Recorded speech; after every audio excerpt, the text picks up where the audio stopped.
What did you do to your hair? No wonder you were hiding from me. This quarantine has gone on for years, Derek Tamscott. What do you think? I mean, you look older. I don't really look older. Oh, that's fucking very uncool. No, I decided if my hair is going to be this bad, I'm going to pull a Guy Fieri, and I have Young hair coloring material, and I put this gray/silver gel in my hair, and yeah, fuck, that's all. Why, are you just having like a crisis, or? Do you see what my hair looks like? So here's the thing. When you are on television and people on YouTube say terrible things about you, the best thing you can possibly do is beat them to it. So if my hair looked just regular terrible, everyone could make fun of me about it. But now I've beaten them to it. So no one can possibly say a word, because what the fuck are you going to say that's worse than what I look like? So you did this on purpose then? Yeah. Let's see. I was actually going to actually dye it. And one of my friends was like, no, you don't want to do that. What if you have to do a real video? And I'm like, we can't film anything anyway. So I just did this silver gel stuff. But I figured, this can give us a topic of things to discuss, or things I could sing. Like, I figure, like, I'm over here looking like a mafioso. It looks like a scene from an Italian restaurant. You know what I mean? It's too well lit. Things are okay with me these days. Got a good job. Got a good office. Got a new wife. Got a new life. And the family is fine. Oh, lost touch long ago. I lost weight. I didn't. Did you not know that song? Billy Joel's theme from Italian Restaurant. You know, it starts out, bottle of red, which you have behind you. I don't know the song. Ooh, a bottle of white. I can't see what terrible alcohol you have behind you. Whatever mood you're in. Anyway, I'm drinking coffee, so it's going to be one of those episodes.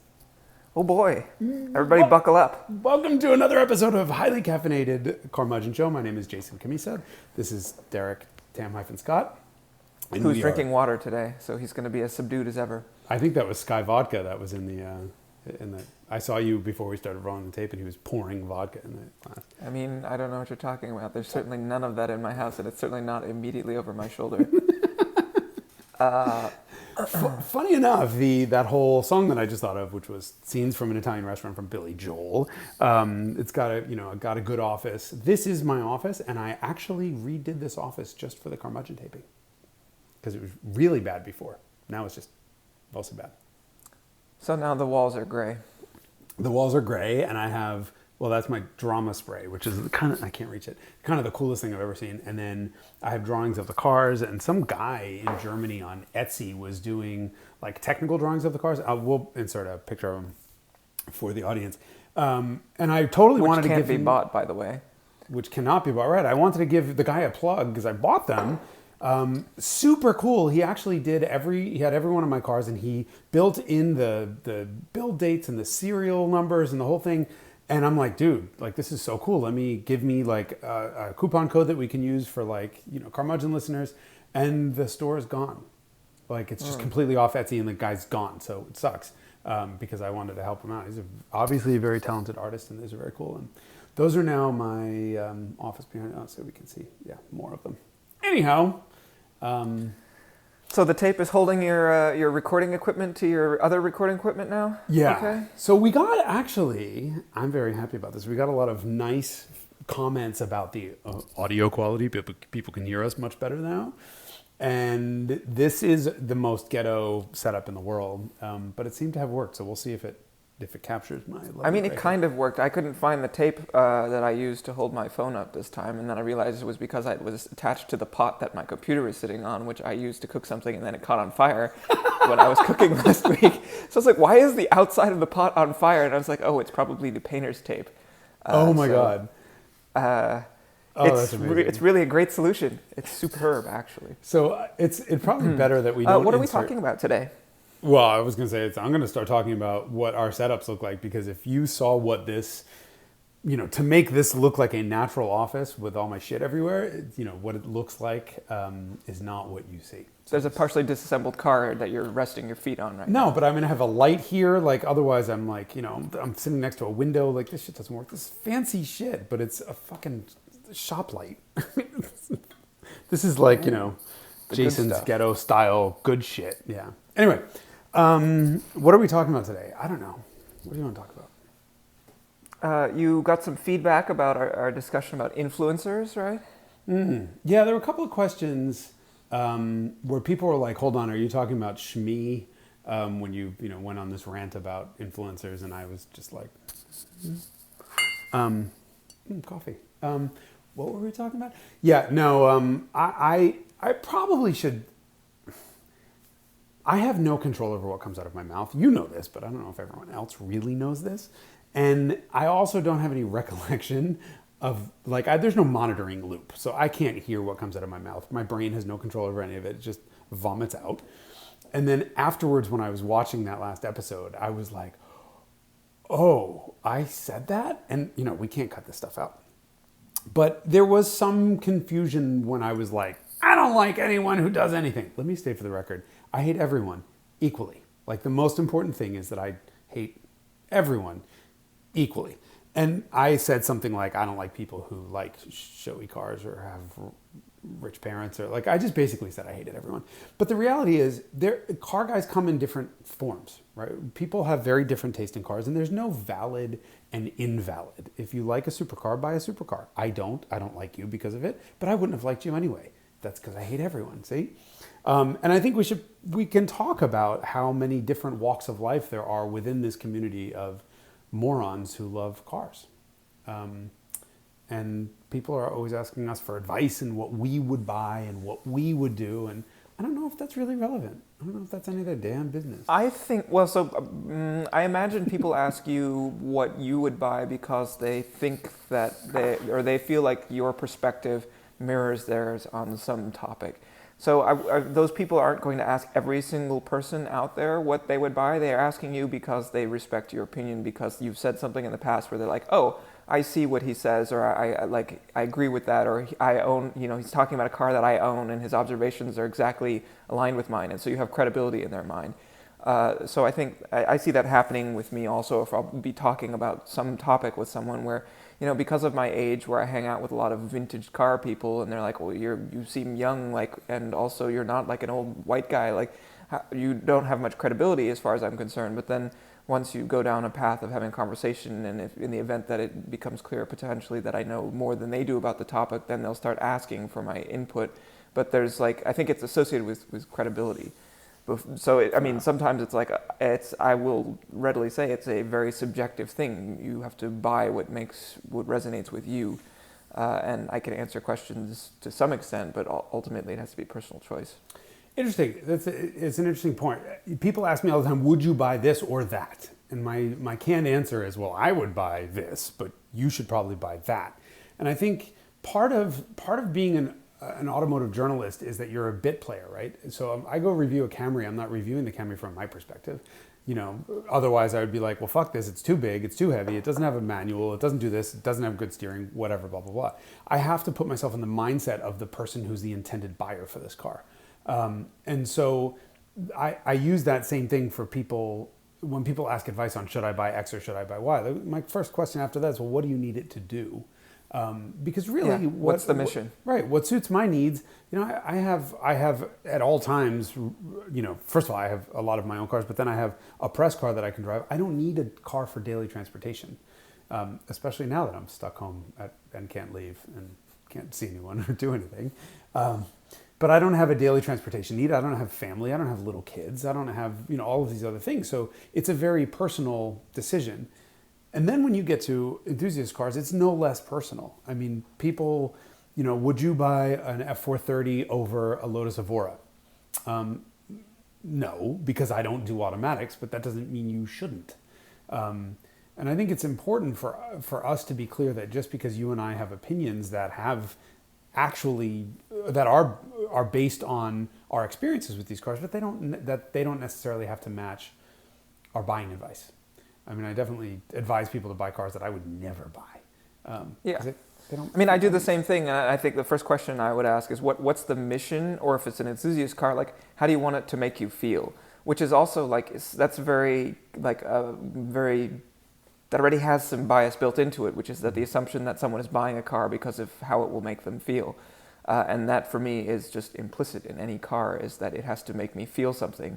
And Strangely, no, it's not that I disagree with you, but I so often encounter people who will buy a car based on how it makes others feel. And that's such a foreign thing to me. Like, I want people to think X about me. And they're not necessarily conscious of it, but they're like, I can't drive that car because that says X or Y about me. Okay. Yeah. But is that I'll be honest with you. I once test drove a Corvette because I had heard great things about this when C6 was out.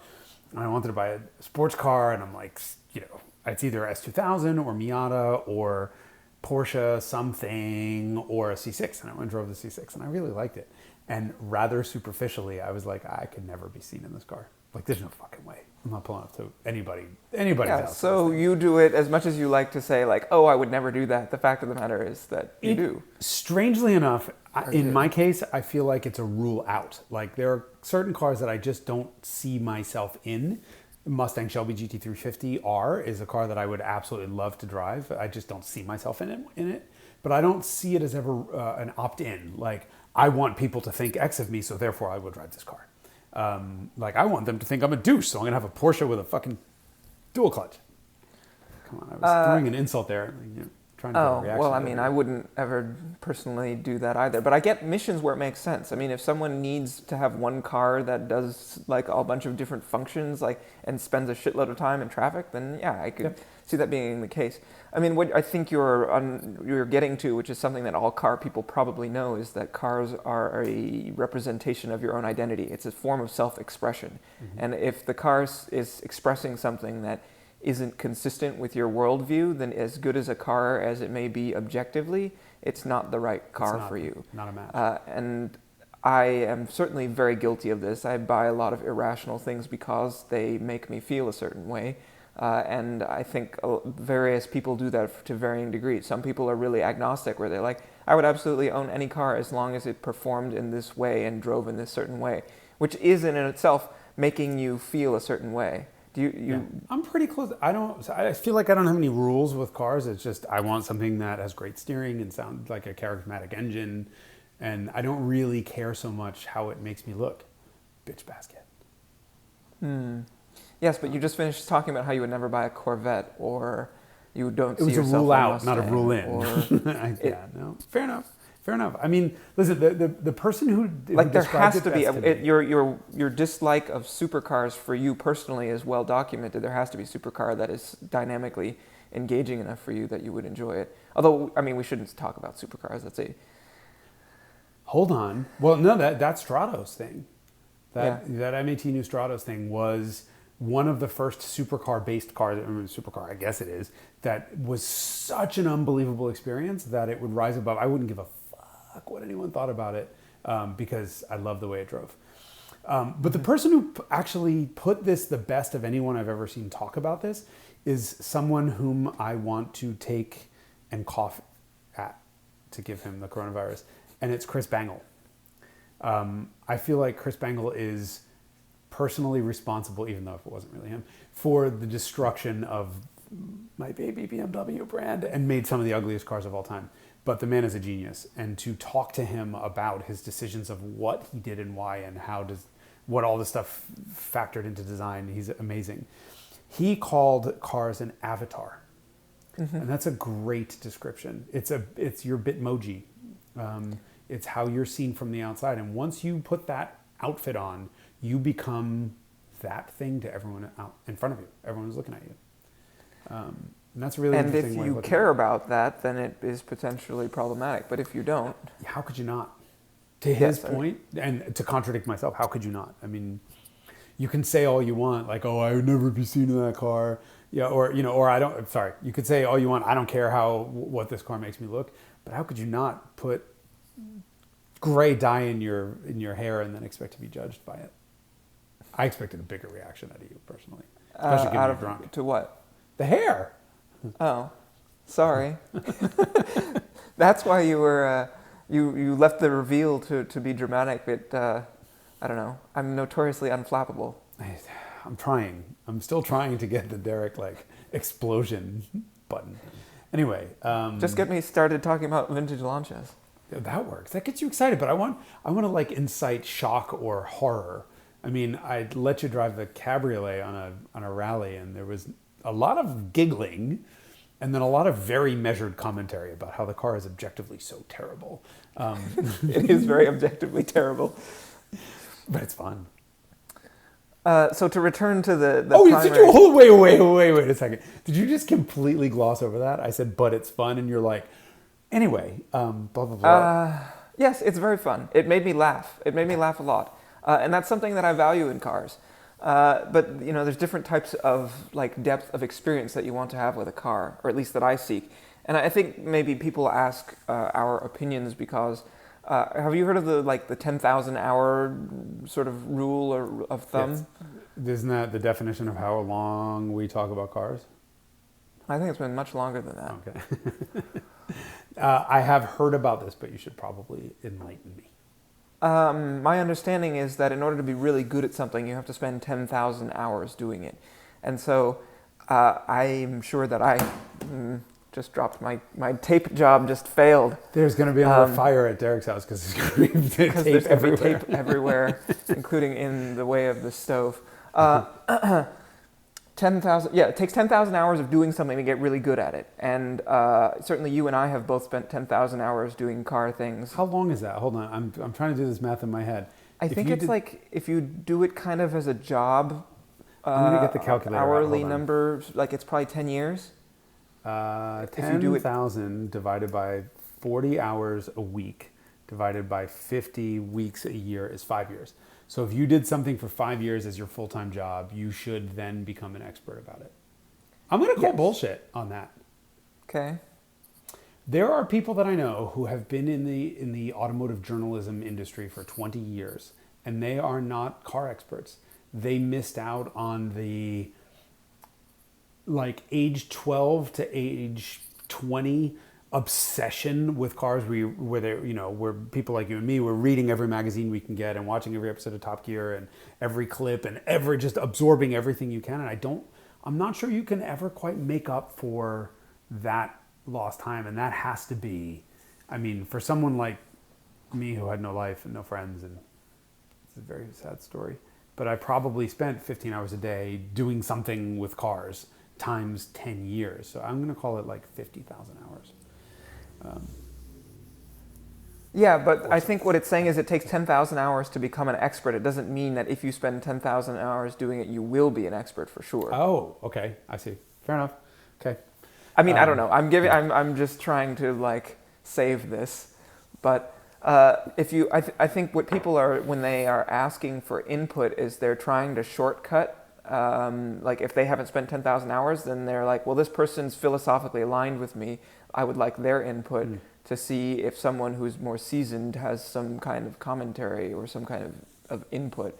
Right. It's one of my favorite things about like if I'm interacting with someone like in a sales capacity, for example, about talking about like a car, oftentimes instead of talking about the car at hand, it's more like a psychologist where you're like, what are you trying to do? What is your mission? Like what sort of experiences do you enjoy? Like what is the core essence of yourself that you're trying to express through this car or that you're trying to satisfy by interacting with this car, which is a very it's a decidedly old car, enthusiast car sort of perspective. Not necessarily. I mean, you have to ask the same thing about people who are looking for a daily driver. Should I buy a Camry or should I buy a Mazda 6 or should I buy an Accord?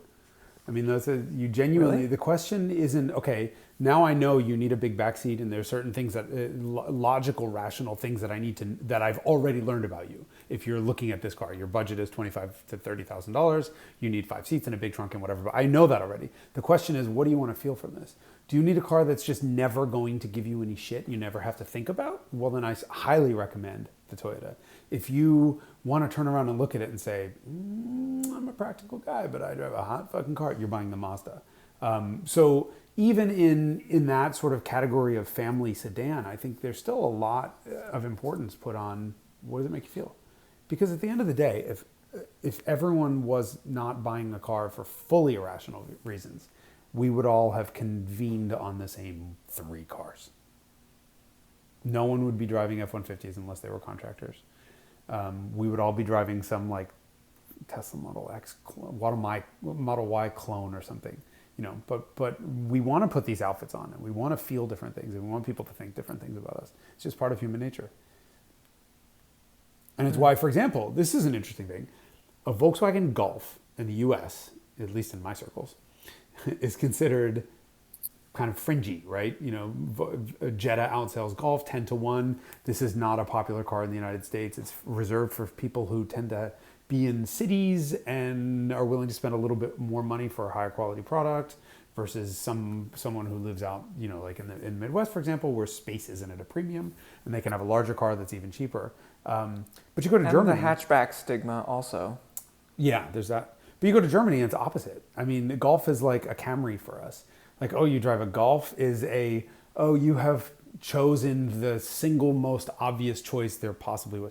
It's the 911 of the everyday market, right? This is, we had that episode about the 911 where we insulted it, but unfortunately for us, the 911 is the right choice for most people for most things. And in most of the world, Golf is the number one selling car because Golf is the best choice. In the US, we have bigger geography. We have more space. We have bigger parking spots, bigger lanes, bigger roads. Camry is the number one choice. Our culture is also different. I mean, F-150 is the number one choice. True, that's true. I mean, I'm thinking just passenger cars, but yeah, F-150 is by far and away the best-selling vehicle in the United States. And so that becomes the obvious choice here. And what's an obvious choice in Germany, for example, and most of Europe, is a cool thing here because it's different. So there's always that section of the population who's always going for the anti-obvious choice. Would you say you're part of that? Oh, for sure. I mean... You thought I was asking a serious question. Oh, you're such a fucking... I'm going to take a drink of water and not say bad things. Yeah, no, I'm definitely sort of counterculture car-wise. If everyone likes something, I tend to hate it. Hold on. I hate everything. We've been here before. I can't ever analyze back to the same It's the spot. same thing. I hate everyone and everything, and that's all there is to it. Yes, but these cars are such personal things to people that anytime I'm genuinely spending time with someone and trying to figure out what to advise them to buy, it becomes this weird therapy session. What do you like about this? What do you like about that? It's a Rorschach test. I hold up a picture of a Camry. What do you think? Blah! Okay, how about a Mazda 6? Blah! Okay, how about we take a Hyundai Sonata? Blah! Okay, so clearly you don't like 100,000-mile warranties. You don't like sedans. How about an F-150? Oh yeah. Okay, well we found it's they're very, very, very personal things, and everyone's looking to get something different out of them. And these conversations seem to be around like sort of routine cars, because most of the time when I have these conversations, they're always about enthusiast cars. So I guess as a function of my job, I get it from all sides. But I think that listen, the flip side of this whole 10,000 hour thing is that familiarity breeds adoration. The more time you spend with something, the more you like it, and the more you're exposed to it, the more you tend to like it. So so many times I've seen people that have terrible cars. Volkswagen Scirocco, that they've spent a lot of years with and fall in love with, and then that becomes great, and they don't look anywhere else, and they lose the ability to be objective about those things, and so there's no right answer. But objectivity was never really the goal anyway. If it's supposed to be an enthusiast choice. People are looking for an objective answer. They're saying, should I buy this Porsche or should I buy that? And there is no objective right answer unless you start drilling down into what's important to that one individual person. Yes, and then it's like, tell me about yourself. So let's go back. When you were 6, what did your parents drive? I mean, that's kind of it. For an enthusiast car, that is kind of it. And so like I have this irrational attachment to like any number of different cars where it's rooted in some kind of basic experience that I had when I was a child or something, like in my formative automotive years where I'm like, oh, I really want that. I mean, other things also, I've noticed my tastes have evolved. Like, have your tastes evolved over the decades? And if so, how? Sadly, I think we are all so stuck in our 12-year-old selves.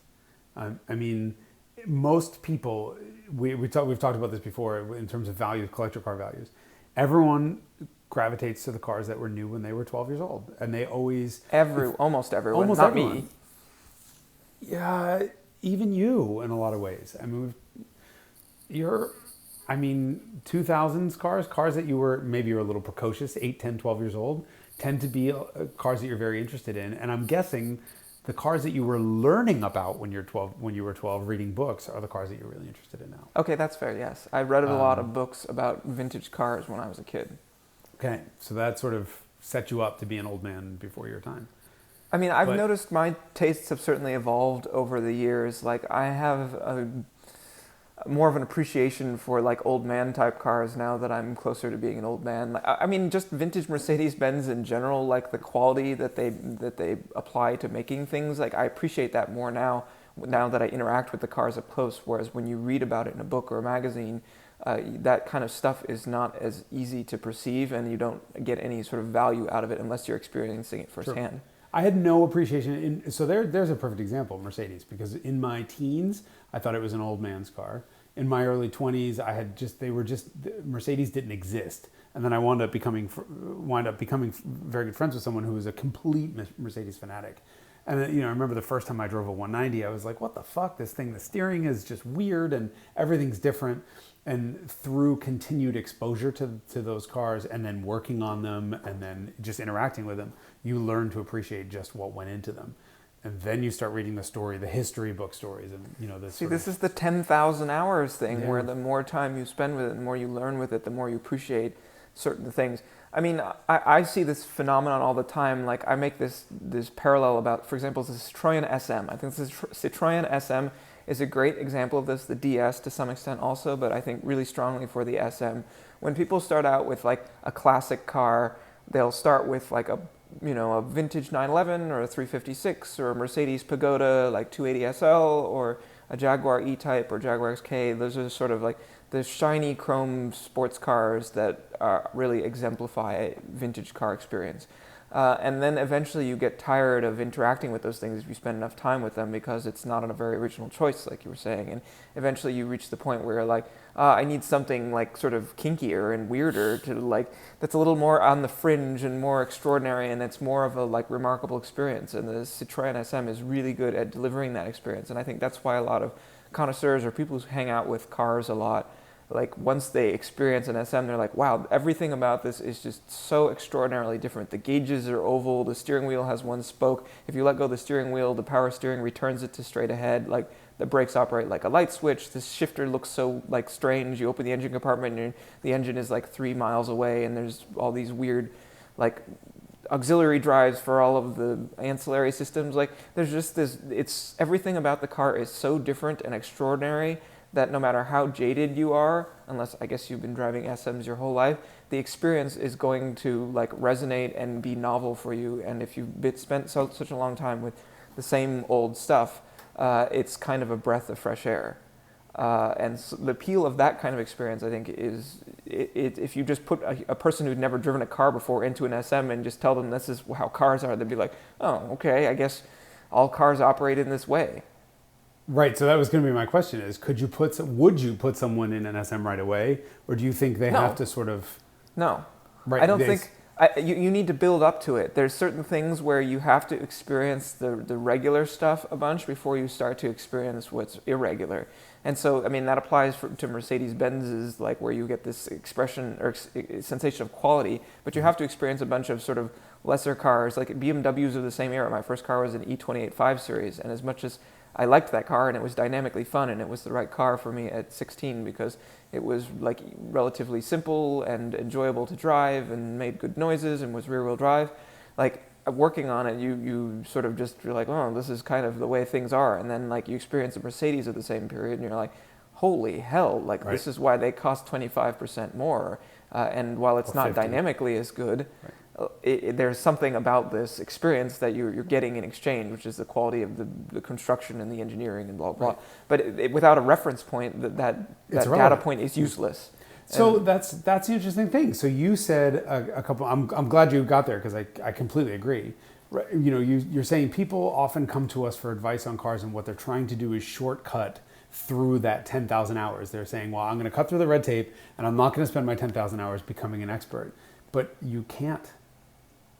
Because what then people, you and I will make recommendations to that person where they won't get any value out of the suggestion that we've made because they don't have the experience of some normal thing. I mean, like this is, I think, kind of how connoisseurship works, although that has a positive connotation, and I don't know that I want to put a positive connotation on my own personal tastes. I mean, if I were to do that, it would be very subjective. But I mean, I like what I like because I have experienced a wide variety of things, and the things that I've converged on, or the solution I've converged on, is very much optimized around like my personal value system and the things that I get out of it. Right. And that's why it's nice when you find another person who like gets it in the same way. In the same way. And that's why there's so many subcultures, I think, in automobiling, because everyone who has spent enough time doing it sort of figures out what makes themselves personally tick with regards to automobiling. And when they find other people who have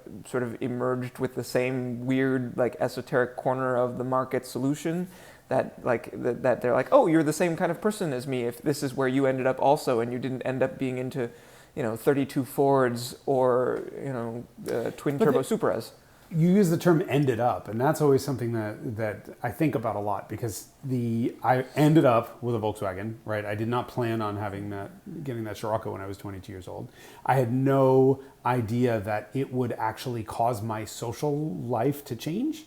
I met most of my friends because of and through that car and its trials and tribulations and the car shows that I went to and all the other stuff. I had no idea that would ever happen.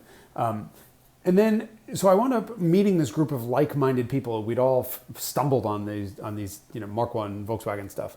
And then I think a lot of them stopped. And I've watched a lot of those people stick with VWs through the years and never graduate to any other brand of cars. They found their one brand of crazy, the one kind of car that fits them well, and never experience anything else. And then I say, how can you be objective about that car if you've never experienced anything else? If you've never owned a Honda, if you've never owned anything Japanese, if you've never owned anything that didn't have a VW badge on it, you're missing out.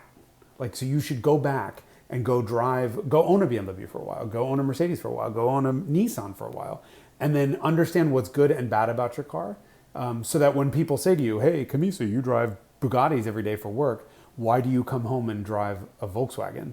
I can say, because it does this, this, and this, and these are things that I like about it. And then here are all the 10 terrible things about it that I just don't care about because they don't affect me. But I really think you have to go out and you have to grow that experience car after car after car after car, because otherwise you don't know. You will never understand that Mercedes thing. You will never understand what makes a DS. So I've never driven an SM, but a Citroën DS was the most fucked up thing I've ever driven in all of the right ways. I adore that car. It's so cool. The SM and the DS drive very similarly, except for the motor in the SM sounds good and kind of is good. Okay. Yeah, the DS is bizarre. I love that. It's truly bizarre. It's so fucking amazingly French. But then, this is the conclusion that you and I sort of came to in one of those episodes, of the episode about 911s. They're like, well, they're kind of the obvious choice and kind of boring. I feel like you can only get to that point if you've driven everything else and you realize, well, 911s are just really good at everything, which is what makes them boring. And I think we both came across incorrectly in that episode, looking back on it. Like, we were both like, yeah, your 911's not that good, is the sort of title that we came up with. But the reality is, it is too good to be different and too good to be special. And you should experience 911 ownership, and you should have one. But then you should graduate to other more bizarre shit that have more faults in it, in them, or more charm or more difference in like an example is that Citroën. I mean, the ideal solution, which is you have something to suit different missions or moods. And so sometimes you just want something to function beautifully and be really trustworthy and to really be all about the drive, and the like purity and a good driving experience, like a dynamically like gratifying experience. And other times you're like, no, I want a sort of cosseted, civilized like marvel in the, I don't know, the luxury or the mechanical sophistication or some other attribute. And so in those days you drive something else. And I just like humans' moods change, on a daily or hourly or minutely basis, depending on how emotionally stable you are. I think that different were you looking for the bullshit button? The red telephone? I was just gonna for the hello. Can we please have Derek taken care of? Thank you. And so for me, I would much rather have the option to have a variety of less expensive cars that are really divergent from each other. And that's why this whole one marque thing, some people are just really all about one marque. I don't get that, because sometimes I want to have this really fear for my safety and that I might die and careen off the road at any moment kind of experience, and sometimes I want this incredibly solid and reassuring made safe as houses kind of experience, and so maybe that either A, makes me schizophrenic, or B, which I don't think anyone would, having watched me on screen compared to sitting next to Jason. You're a fucking robot. That's all. We just beep, beep, boop. Beep. Well, here's a question. You and I are both of the same mindset here. We both have multiple cars. If you had to choose one car, when was the last time you had one car? Just one. Ever since the moment I could afford to have more than one car, I had to sell everything except for one car to buy my house. And that was in 2012. Okay. And so you had one car and no motorcycles, or? Oh, I had a motorcycle also. See, this is the thing. One car, one motorcycle. When was the last time you had one vehicle? That would have been 2007. And what was it, and what was that like? It was a 5 Series. It was the first car that I had. It was the E28 535 IS. And what was it like? Explain to me. I was delighted to have a car, and I was delighted that it was a cool car, because I was 20, right? So it was a manual. It sounded good. It was 6 cylinders. It looked cool. It had European bumpers and Brembos and stuff. I thought it was hot shit, and it met my needs. This is where I've articulated this philosophy before, which is that a BMW is a great one-car solution if you needed to do everything. And in that sense, it was. I took it to the track, and I could carry my friends in it, and it had a trunk. It was a pretty good one-car solution. Yeah, but you've never gone back. No, the moment I could afford not to, I left that state. I'm the same way. I have not owned only one. Oh, here's a funny story. Actually, I got Scirocco in 97. In 90, and it was my only car, even though I babysat my friend's Honda Civic EX, which had the VTEC 125 horsepower, 1.6. Babysat that for 6 months, but other than that, I owned no car until April of 99. I bought a Mercedes 190. So I had the Mercedes and the Scirocco. And from that point on, I never owned one car. And so at that point, I was 24 years old, 23 years old. From that point until I moved to California. And I moved to California, I sold everything, all my cars except for the Scirocco, put it in storage, and I figured I'd ship it after the winter weather, because I moved here in December. And I moved here on December 21st, and on January 3rd, I bought an E30. I couldn't fucking do it. I made it 10 days. And I remember, I was sitting in a pile of boxes on my floor talking to Sam Smith, who was my coworker at Automobile, and he was in town for some story, and I'm like, I can't do this. I can't just drive the press car. So I didn't even have the Scirocco there, and I'm like, I had a Kia Spectra 5 press car, and there was some flooding issue or something at the fleet company, so they were like, can you keep it for another week? And I'm like, sure. And I bought the first fucking E30 I could find on Craigslist. I couldn't do it. And then so I had the press car, which was rotating once a week, and then the silver E30 is 89 salmon silver IS coupe. And then the Scirocco showed up in April, and I'm like, oh, thank God. Because driving the same car every day, even with the rotating press cars, wasn't enough. Not enough stimulation. It's not enough. Novelty. It's like people say, why do you have 7 cars? You can only drive one at once. So why do you have 7 pairs of shoes? Why do you have 7 fucking t-shirts? You could wash them every night and put them back on. But are you really going to wear the same outfit all day, every single day? Are you going to eat the same thing? If your car is an extension of your identity? Well, yeah, but it's to that point. Are you going to eat the same exact thing every single day and watch the same television show and do the same, or would you like some variety in your life? Maybe I'm just a man whore when it comes to my cars. I'm just a man whore, period. I mean, I'm not going to argue with that statement. But I cannot imagine having one car or two, because I think exactly right. We change moods and we change personalities and we want to change experiences. And I think we should all own 45 fucking cars so I don't look so crazy with my 7. I mean, I agree. If I were resource unconstrained, I would have many dozens of cars. There's just a lot of different stuff that I enjoy experiencing. But it's hard to explain to a non-car person where they're like, why do you have more than one car? But I mean, those are the same types of people. The shoes were for everyone. I mean, okay, that's a good one. So now we've empowered our listeners with a tool. Especially for someone who, like, you know, if it's typically, you know, like my female friends will ask me, like, why do you have so many cars? Like, why do you have so many fucking shoes? And it ends. It's just the end of the discussion right there. And they're like, well, but your cars are they're so big and they take up so much room. And I'm like, and they're investments. They don't cost me anything. How much did you spend on those shoes and how much are they worth on the secondhand market? I mean, I have an answer for everything because I have to justify my ridiculous vehicular habits. And I've had, see how much gray hair I have? I've had to justify these for a long time. No, but I mean, you only live once. There's so many fucking cars you could have. So I'm going to do something really terrible to you. You have to drive one car for the next year, and that's the only car you can drive. What is it? Mercedes 500e.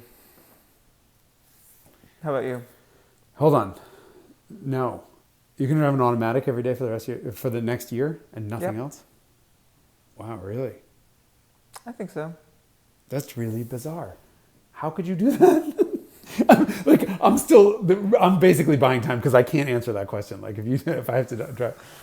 So this is one of any car in the world. That's the one?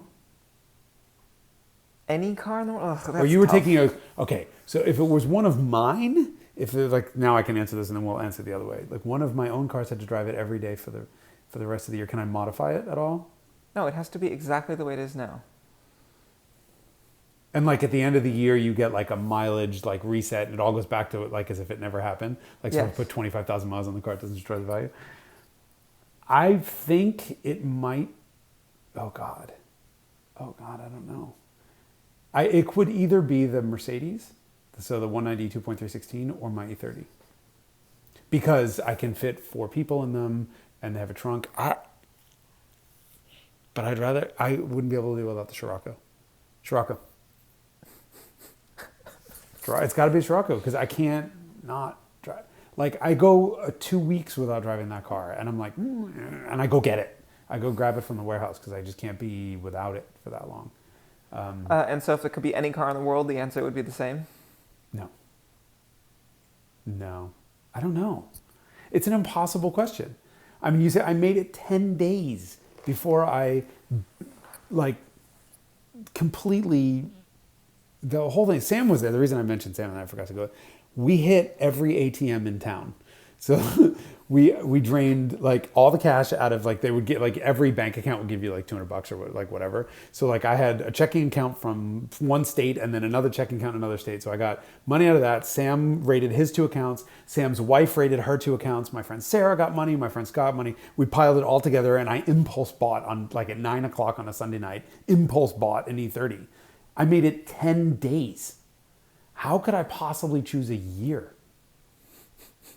GTI. I could drive a GTI manual for a year. Mark 7? Mark 7. 7.5. Current car. It's not everything. I mean, it wouldn't cover every single base, but it would be close enough that I could do it. Knowing that I get my babies back at the end of a year. But, you know, but I'm also rational about the whole thing. Like, this is why I immediately didn't go to the Scirocco and I went to the E30 and the 2316 because they have back seats. And I'm like, try to be rational. Well, I tried to be rational and then got sucked back in by the VW umbilical whiplash. But you try to think I need something with a back seat. Like, I somehow have friends. So at some point, I'm going to have a bunch of people in the car. At some point, I own a house. I'm going to need to throw something from Home Depot in the back of it. Like, it can't just be a 2-seat. Like, it's not going to be the Lotus. It's not like that's just not going to work. So that's why I always come back to GTI, because it's the one car that actually does everything. It's fast, it's fun, it sounds good, it's well built, it rides well, it's got a hatchback, it's got a big back seat, and this is what I recommend to most people to buy. Like, if you have one car. It's just not rear-wheel drive. No, I know. But what is? I mean, so if like if there were an E30 hatchback, I guess there is. I have a E30 wagon. Mm-hmm. I don't know. It's impossible. Possible. Well, it's nice to be in a position to have that kind of problem to solve. A lot of people aren't, and I mean, also the implication is that if you don't have to ever leave your house and you only have to go out of your house like at a time like this for the sort of maximum joy, then you could also just go like all out and choose the most joyful solution. What would that be? So For let's say you have your choice. Transport yourself into my life for a second. You have your choice of any new car that could be delivered to your house, owned and paid for by a car manufacturer with a full tank of gas, with the expectation that you'll review it. But so whatever, a couple hours of your life. You have that choice. What is your one fun car? That it's new? It doesn't matter. What's Well, I mean, it's a press car. No. Press car is your everyday, I'm sorry, I should clarify that. Your press car is your everyday transportation needs. And so you can have a car that has no requirements to be reliable or comfortable or anything. You own it just for the experience. I think it would be a Gullwing. Oh, interesting. Okay. I can't argue with that. They're good. They're really good. Yeah. They're fun. If anyone, I'm sure we, between the two of us, will have good video of what those things sound like. Oh, I have many. Oh, good. You have beating the shit out of one, I hope? Because if not, I will. I mean, like, it's like a run through the gears. Good. They are. I didn't really know that a straight six could sound that good.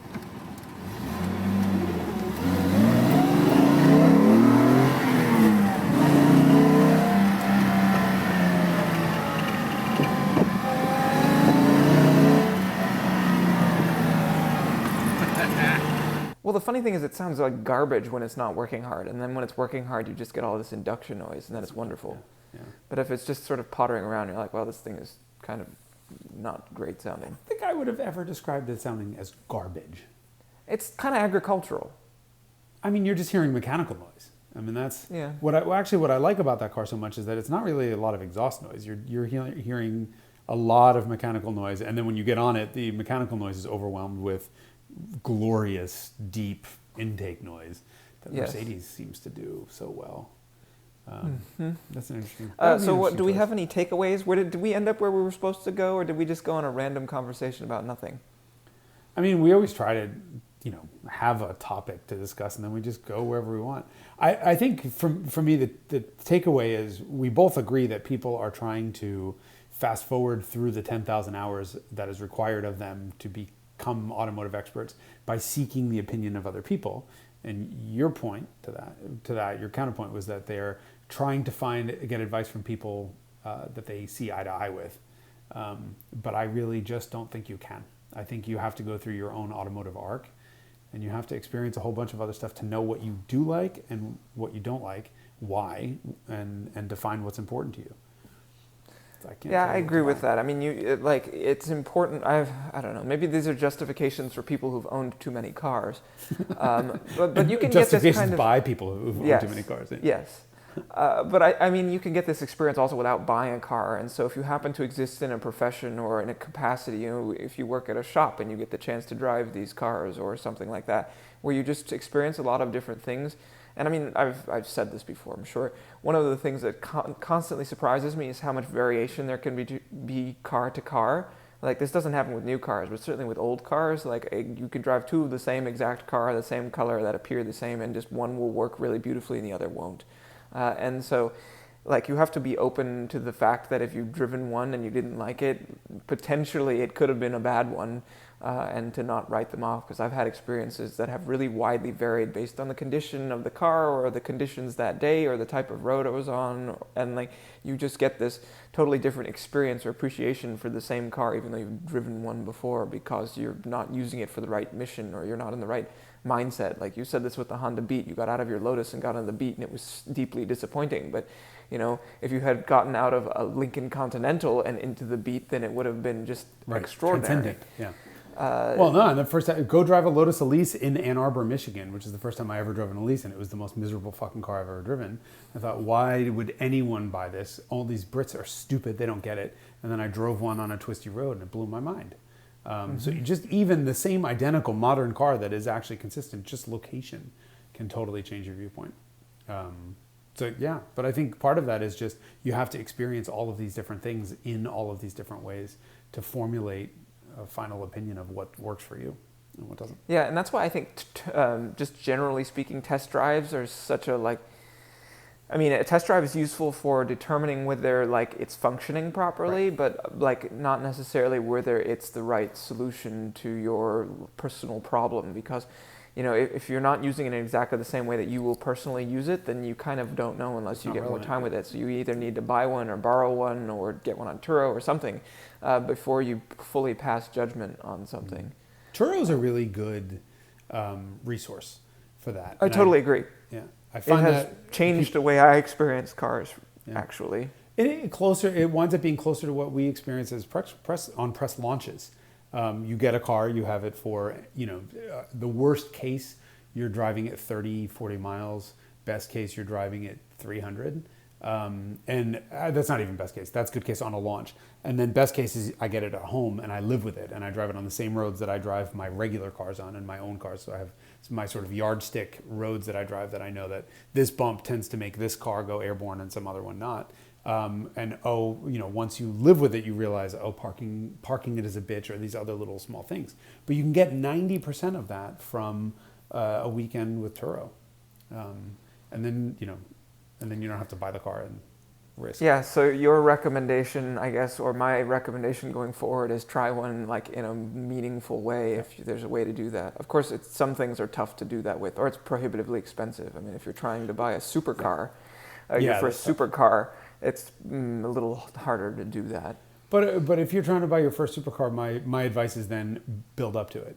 Go and experience a whole bunch of other things that aren't as expensive before you go and buy that. Go and drive a Miata, because chances are the experience that you're looking for from the supercar is actually the experience that the Miata gives you. Well, that's assuming that this person is making the decision solely based on the driving experience. Yeah. And the reason why you buy a supercar is you want this sort of over-the-top, extraordinary, impactful experience for you and the people around you as well.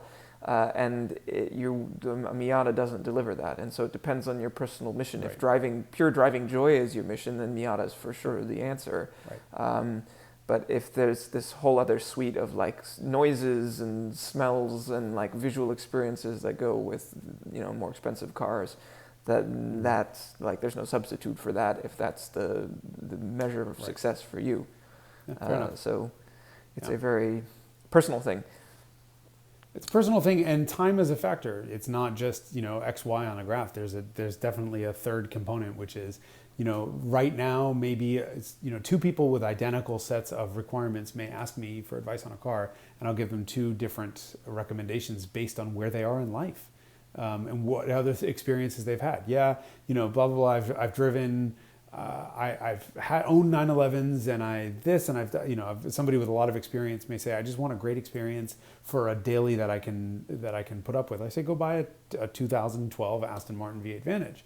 That same exact buyer who hasn't owned a whole bunch of other cars, I probably say, go buy a 911 and go experience the sort of, you have to go and experience the sort of best everyday usable supercar before then you can say, okay, I've done that, and now I want something that's a little bit less reliable and a little bit less great at being a daily driver and a little more of an experience. Distinctive, right. And a little bit more compromised and a little bit more sort of just of a personal statement, I guess. Exactly. About your philosophy or whatever. Right.